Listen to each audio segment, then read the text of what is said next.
آج کتنے بوڑھے باپ ہیں، جوان بیٹیاں ان کے گھر میں خوبصورت بھی ہیں، دیندار بھی ہیں، نمازی بھی ہیں، قرآن بھی پڑھنے والی ہیں، مگر پورے گاؤں میں کوئی ان سے رشتہ کرنے والا نہیں ہے، کیونکہ اس غریب کے پاس اپنی بیٹی کو بیچنے کے لیے پیسہ نہیں ہے۔ او لوگو، آج ہم نے ایسا ماحول بنا دیا کہ آج بیٹیوں کا سودا ہوتا ہے۔ جتنا کوالیفائڈ داماد ہو، سرکاری نوکری والا داماد ہے تو الگ قیمت ہے، اچھا بزنس والا داماد ہے تو الگ قیمت ہے۔ آج ہم نے دامادوں کی قیمتیں بنا کر رکھ دی۔ آج تو ہم اپنی بیٹیوں کا سودا کر رہے ہیں، سودا ہو رہا ہے، اور کون کر رہا ہے؟ اہل حدیث کر رہا ہے۔ بڑے فخر سے ہم کہتے ہیں کہ صاحب سیمانچل میں قوم ایسی بھی ہے کہ پوری قوم اہل حدیث ہے۔ کبھی ہم کہتے ہیں، دوسری جگہوں پر بات نکلتی ہے کہ کٹیہار سے لے کر کے کشن گنج تک چلے جاؤ، ارریا سے فوربس گنج سے لے کر کے آپ پورنیہ کے تمام علاقوں کو دیکھو، بڑی تعداد میں ایک ایسی قوم رہتی ہے جو سب کی سب اہل حدیث ہے۔ مگر اہل حدیث کا مطلب صرف سینے پر ہاتھ باندھنا تو نہیں ہوتا ہے میرے بھائی۔ اہل حدیث کا مطلب صرف نماز میں زور سے آمین کہنا تو نہیں ہوتا ہے۔ اہل حدیث کا مطلب ہوتا ہے قرآن و حدیث پر چلنے والا، اور اللہ کی قسم جو قرآن و حدیث پر چلے گا وہ جہیز کی ڈیمانڈ تو نہیں کرے گا، وہ جہیز کا لین دین تو نہیں کرے گا جو آج ہمارے یہاں ہو رہا ہے۔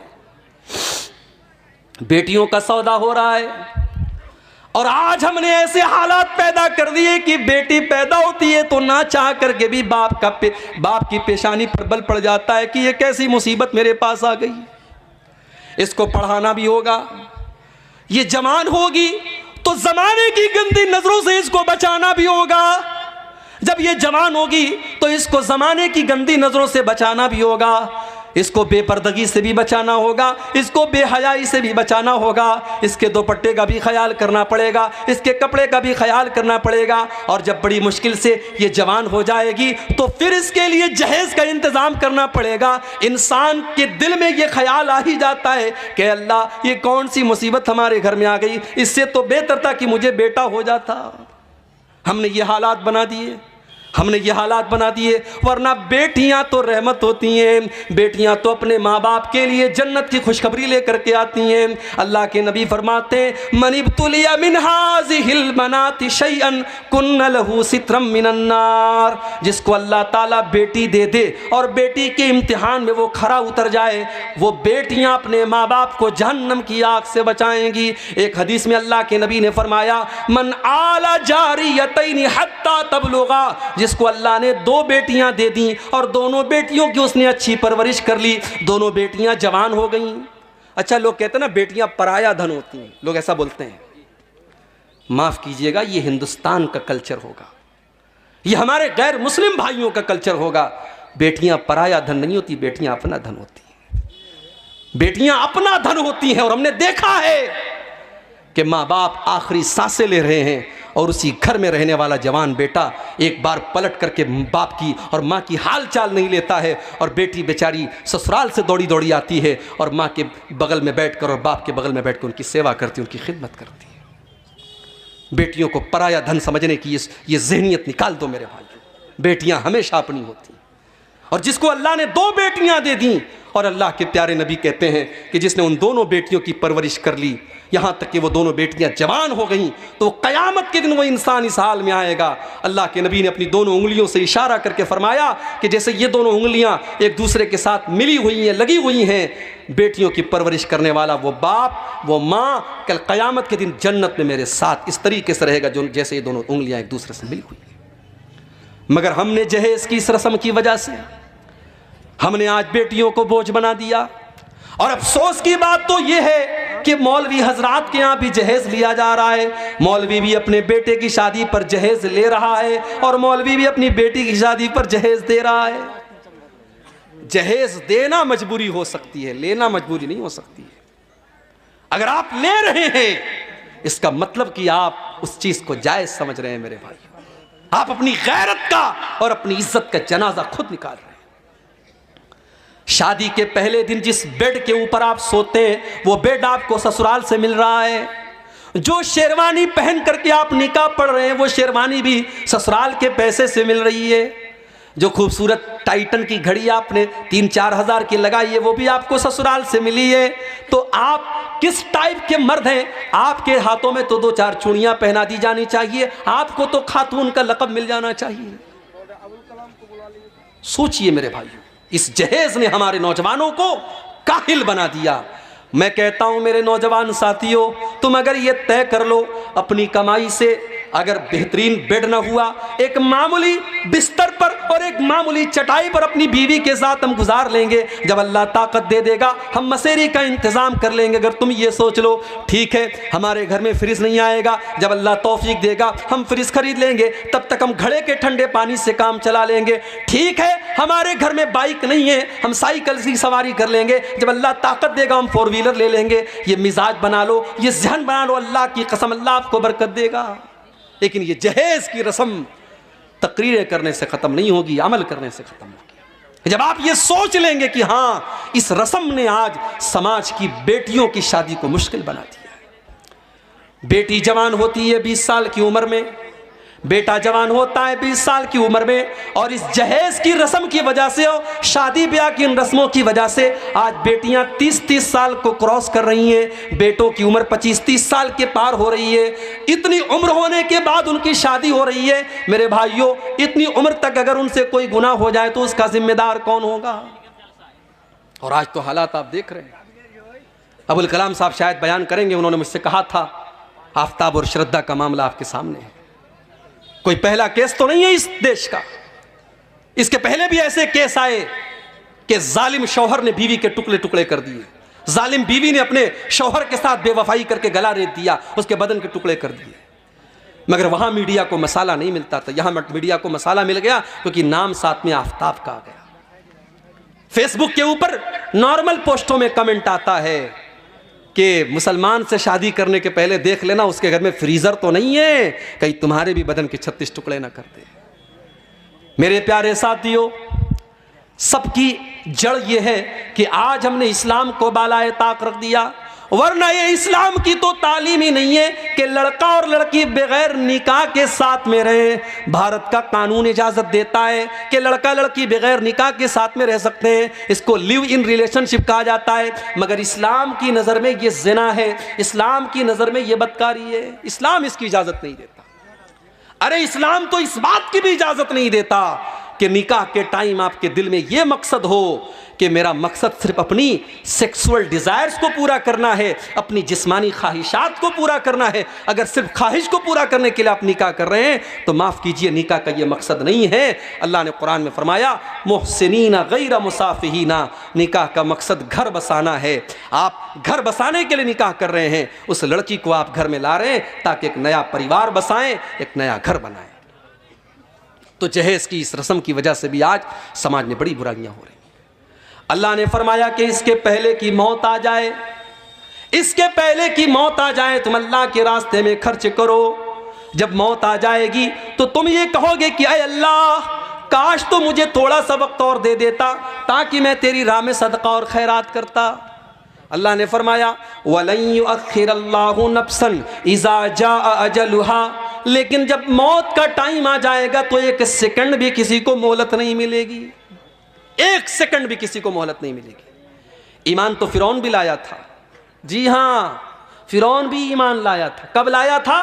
جب موت کو سامنے دیکھ لیا تھا۔ جب فرعون ڈوبنے لگا تو فرعون نے کہا آمنت بالذی آمنت بہ بنو اسرائیل، میں اس اللہ کے اوپر ایمان لاتا ہوں جس اللہ کے اوپر بنی اسرائیل ایمان رکھتے ہیں۔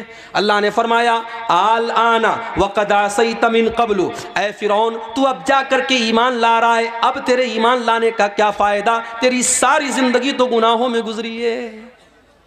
میرے نوجوان ساتھیوں، موت اپنے وقت پر آئے گی اور آپ کو مہلت نہیں دے گی۔ ایک آخری واقعہ بیان کر کے بات ختم کر رہا ہوں، مجھے ابھی فوراً نکلنا ہے پورنیہ کے لیے، ٹرین پکڑنی ہے، کل بنارس میں پروگرام ہے میرا اور وہ اپنے محلے کا اپنے گھر کا پروگرام ہے، وہاں شامل ہونا ضروری ہے۔ ایک آخری واقعہ سنا رہا ہوں، سعودی عرب کا سچا واقعہ، وہاں کے عالم دین نے لکھا ہے۔ 3-4 نوجوان گاڑی میں بیٹھے اور سعودی عرب کی سڑکیں ماشاءاللہ بہترین سڑکیں ہیں، پوری سپیڈ سے گاڑی چل رہی ہے، پوری سپیڈ سے گاڑی چل رہی ہے، ایکسیڈنٹ ہو گیا اور 4 نوجوانوں میں سے 3 نوجوان آن دا اسپاٹ انتقال کر گئے، فوراً مر گئے۔ ایک نوجوان بچ گیا، آخری سانسیں لے رہا ہے۔ ٹریفک پولیس والے، شرطۃ المرور والے اس کے پاس پہنچے اور اس سے پوچھا کہ کیا حال ہے تمہارا؟ تم کہاں جا رہے تھے؟ کیا نام ہے تمہارا؟ اس نوجوان کے منہ سے بس ایک ہی لفظ نکلتا ہے، انا فی سقر، انا فی سقر، انا فی سقر، میں سقر میں ہوں، میں سقر میں ہوں، میں سقر میں ہوں۔ ٹریفک پولیس والوں کو اس بات کا مطلب سمجھ میں نہیں آیا۔ ٹریفک پولیس والوں نے اس علاقے کے عالم دین سے کانٹیکٹ کیا کہ یہ نوجوان لڑکا آخری ٹائم میں انا فی سقر کہہ کر کے مر گیا، اس کا مطلب کیا ہے؟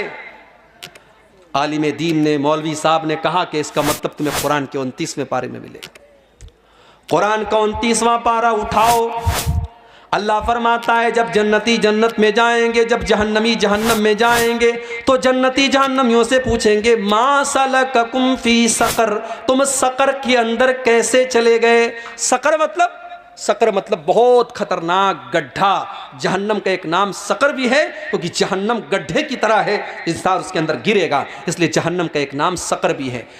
جنتی جہنمیوں سے سوال کریں گے ما سلککم فی سقر، تم جہنم کے اندر کیوں چلے گئے؟ تو جہنمی کیا جواب دیں گے؟ قالوا لم نک من المصلین، ہم نماز نہیں پڑھا کرتے تھے۔ عالم دین نے کہا یہ نوجوان نماز نہیں پڑھتا تھا، اور مرنے کے ٹائم اللہ تعالیٰ نے ایسا منظر اس کو دکھایا کہ اس نے محسوس کیا کہ وہ جہنم کی آگ میں جل رہا ہے، اس لیے وہ یہ کہہ کر کے دنیا سے گیا کہ انا فی سقر، انا فی سقر، میں سقر میں ہوں، میں سقر میں ہوں۔ میرے عزیزوں، میرے نوجوان ساتھیوں، ہمارے اتر پردیش کے رہنے والے تھے مولانا عبد الرحمن ساجد سلفی، ہمارے بنارس سے جامعہ سلفیہ سے انہوں نے پڑھائی بھی کی تھی۔ ممبئی کے اندر کرلا میں ایک مسجد کے امام تھے، بہت اچھے مقرر تھے اور بہت اچھے انسان تھے، خوبصورت بھی تھے، خوبصیرت بھی تھے۔ ابھی پچھلے ہفتے کی خبر ہے، مولانا عبد الرحمن صاحب ایک پروگرام میں پونا جاتے ہیں، وہاں پہ تقریر کرتے ہیں اللہ تعالیٰ کی توحید کے بارے میں، اس کے حقوق کے بارے میں۔ تقریر کرنے کے بعد رات ہی میں وہ ممبئی کے لیے چلنے لگتے ہیں، کیونکہ وہ ایک مسجد کے امام ہیں، اور مسجد کی کمیٹی نے یہ کہہ کر کے رکھا ہے کہ آپ کو ہر حال میں فجر کی نماز میں رہنا ہے۔ او لوگو، مولوی کوئی روبوٹ تو نہیں ہوتا، مولوی کوئی مشین تو نہیں ہوتا، اس کے پاس بھی تو ضرورتیں ہو سکتی ہیں، اس کے پاس بھی تو مجبوریاں ہو سکتی ہیں۔ تم نے مولویوں کو مشین سمجھنا کیوں شروع کر دیا ہے؟ بند کر دو مولویوں کو مشین سمجھنا۔ مدرسوں میں پڑھانے والے مولویوں کو آپ نے 5,000 روپے کی تنخواہ پر رکھا، ارے 5,000 کی تو لوگ چائے اور پان کھا جاتے ہیں، پی جاتے ہیں۔ 5,000 میں وہ مولوی کس طریقے سے اپنے بچوں کا پیٹ پالے گا؟ کبھی آپ نے سوچا؟ وہ بیچارہ 10 سال تک مدرسے کی پتلی دال پی کر کے اور بغیر چھلا ہوا آلو کھا کر کے اس نے مدرسے میں پڑھائی کی، لوگوں کے دروازوں پر بھکاری بن کر کے جاگیر کا کھانا اس نے کھایا، اور آج جب وہ عالم دین بن کر کے آیا، آپ نے 5,000 میں اور 7,000 میں اس کو مسجد کا امام بنایا۔ شرم آنی چاہیے۔ مسجد کے امام سے زیادہ تو محلے میں جھاڑو لگانے والے کی اور صفائی کرنے والے کی تنخواہ ہے۔ شرم آنی چاہیے۔ اور اس کے بعد اتنی پابندی ہے کہ صاحب پورا محلہ مسجد میں نظر نہ آئے۔ اگر امام بیچارہ کسی دن فجر میں نہیں آیا، مولوی صاحب آپ فجر میں نظر نہیں آئے، پورا ایک نمازی جب تک پوچھ نہ لے اور تحقیقات نہ کر لے تب تک مولوی کو نہیں چھوڑے گا۔ اس کے پاس بھی تو ضرورتیں ہو سکتی ہیں میرے بھائی۔ اور ایک بہت بڑا فتنہ یہ بھی ہے، آپ نے امام صاحب کے لیے کمرہ بنوایا، بڑا احسان کیا، بڑے احسان کے ساتھ لوگ کہتے ہیں ہمارے یہاں امام صاحب کے لیے کمرے کا بھی انتظام ہے۔ کیسا کمرہ ہے؟ چھوٹی سی کوٹری ہے، بیچارہ امام سر ایک دیوار میں اس کا ٹکرا رہا ہے تو پیر دوسری دیوار میں ٹکرا رہا ہے۔ اتنا بڑا کمرہ ہوتا ہے امام صاحب کا کہ وہ مرغی کا دربہ بھی اس سے بڑا ہوتا ہے۔ وہ بیچارہ فیملی لے کے نہیں رہ سکتا، اس کی بیوی بیچاری زندگی بھر شادی شدہ ہونے کے بعد بھی اپنے شوہر سے دور رہے۔ او لوگو، تم نے ان مولویوں کی زندگی کو ایسا کیوں بنا دیا؟ مدرسوں میں پڑھانے والے ٹیچروں کے لیے آپ نے فیملی کوارٹر کا انتظام کیوں نہ کیا؟ کل اگر اس مولوی کے قدم بہ کے، اس امام کے قدم بہ کے، اس خطیب کے قدم بہ کے، اس ٹیچر کے قدم بہ کے، وہ تو گنہگار ہوگا ہی ہوگا، ہم اور آپ بھی کم گنہگار نہ ہوں گے۔ ہم نے ان کو اپنی فیملی سے دور کر کے بہت بڑی آزمائش میں ڈالا ہے۔ یہاں پہ بہت ساری مسجدوں کے ذمہ دار بھی ہوں گے، مدرسوں کے ذمہ دار بھی ہوں گے. میں اللہ کا واسطہ دے کر کے آپ سے کہتا ہوں کہ آپ اپنے ادارے میں پڑھانے والے ٹیچروں کے لیے ایسی جگہوں کا انتظام کریے کہ وہ فیملی کے ساتھ رہیں. آپ مسجدوں کے اماموں کے لیے فیملی کوارٹر کا انتظام کیجئے. آپ کو اگر اپنے بیوی بچوں کے ساتھ رہنے کا حق ہے تو اس مولوی کو بھی پورا پورا حق ہے میرے بھائی. سرکاری ٹیچر مر جائے، اس کی بیوی کو سرکاری نوکری مل جاتی ہے. سرکاری ٹیچر مر جائے، 60 سال کی سروس پورا کرنے کے بعد مر جائے تو اس کے پریوار کو پینشن ملتی ہے. ساری زندگی ممبر پر چڑھ کر کے اللہ رسول کا درس دینے والا مولوی مر جائے، اس کے کفن کا بھی کوئی انتظام کرنے والا نہیں، اس کے بچوں کی پڑھائی کی کوئی خبرگیری کرنے والا نہیں. کیا یہ درد کی بات نہیں ہے؟ کیا یہ سوچنے کی بات نہیں ہے؟ میرے بھائی، دنیا کی ہر قوم اپنے گرو کی، اپنے ٹیچر کی، اپنے استاذ کی کا سمان کرتی ہے. ہماری قوم تو سب سے زیادہ مولویوں کے اندر کیڑا نکالتی ہے.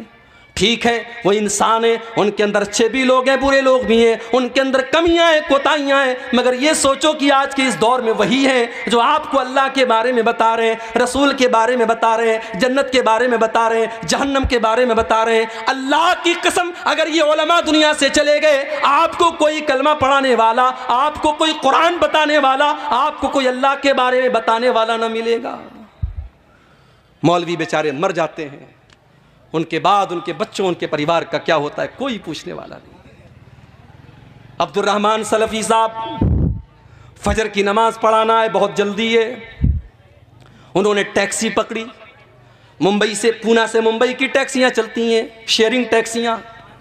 ایک ٹیکسی میں 7 لوگ بیٹھے ہیں اور ٹیکسی ڈرائیور پوری سپیڈ سے چلا رہا ہے کیونکہ اس کو رات میں 2 ٹرپ کرنا ہے، اس کو ممبئی سے پھر پونا آنا ہے اور جلدی جلدی سارے پیسنجر کو پہنچانا ہے ان کی منزل پر.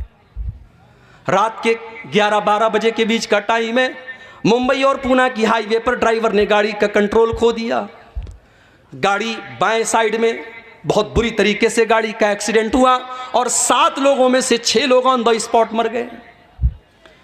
میرے بھائیوں، میرے ساتھیوں، کیا مولانا عبد الرحمن سلفی نے یہ سوچا ہوگا کہ میں پونا سے تقریر کرنے کے بعد اپنی بیوی کی شکل نہ دیکھ پاؤں گا، اپنے بچوں کی شکل نہ دیکھ پاؤں گا؟ ان کا انتقال ہو جاتا ہے، ان کی لاش کی فوٹو آتی ہے. اللہ کی قسم، وہ لاش کا فوٹو دیکھ کر کے آپ زندگی کا فوٹو دیکھیے اور لاش کا فوٹو دیکھیے، آپ کی آنکھوں میں آنسو آ جائیں گے. خوبصورت چہرہ ہے، لہو لہان ہو چکا ہے، سر پورا پچک چکا ہے اور آن دا اسپاٹ ان کا انتقال ہو جاتا ہے. میرے بھائی، یہ موت بڑی بے رحم ہوتی ہے، یہ موت بڑی شفاق ہوتی ہے. اس موت کو کوئی مطلب نہیں کہ آپ کی بیوی کے اوپر کیا گزرے گی، آپ کے بچوں پر کیا گزرے گی، آپ کے بعد آپ کے گھر والوں پر کیا گزرے گی. اس موت کو اس سے کوئی مطلب نہیں کہ آپ نے کون کون سے سپنے دیکھے تھے، آپ کی زندگی کا کیا ٹارگٹ تھا، آپ نے کیا سوچا تھا. موت تو اپنے ٹائم پر آئے گی اور آپ کو لے کر کے چلی جائے گی، چلی جائے گی.